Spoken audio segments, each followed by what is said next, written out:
You're listening to the audio production of Paul Revere's Ride, the Classic Edition, by Henry Longfellow, published by Applesauce Press and read by Nick Mondelli. To Eugene Pettinelli, my friend, who has been there for me from the beginning.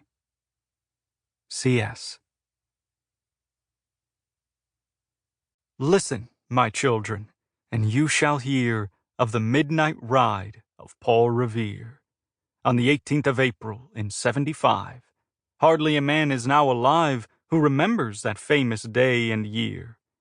He said to his friend, "If the British march by land or sea from the town tonight, hang a lantern aloft in the belfry arch of the North Church Tower as a signal light. 1 if by land, and 2 if by sea.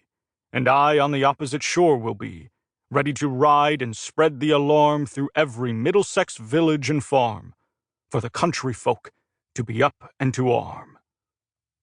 Then he said, "Good night," and with muffled oar silently rowed to the Charleston shore, just as the moon rose over the bay, where swinging wide at her moorings lay the Somerset, British man-of-war, a phantom ship, with each mast and spar across the moon like a prison bar, and a huge black hulk that was magnified by its own reflection in the tide. Meanwhile his friend, through alley and street, wanders and watches with eager ears, till in the silence around him he hears the muster of men at the barrack door, the sound of arms and the tramp of feet, and the measured tread of the grenadiers, marching down to their boats on the shore.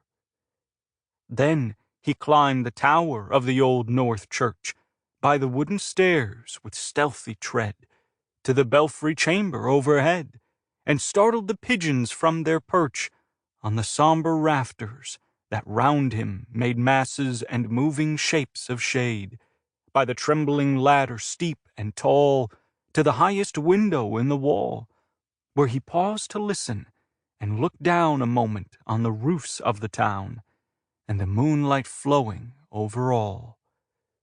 Beneath in the churchyard lay the dead, in their night encampment on the hill, wrapped in silence so deep and still that he could hear, like a sentinel's tread, the watchful night wind, as it went creeping along from tent to tent, and seeming to whisper, "All is well." Sample complete. Ready to continue?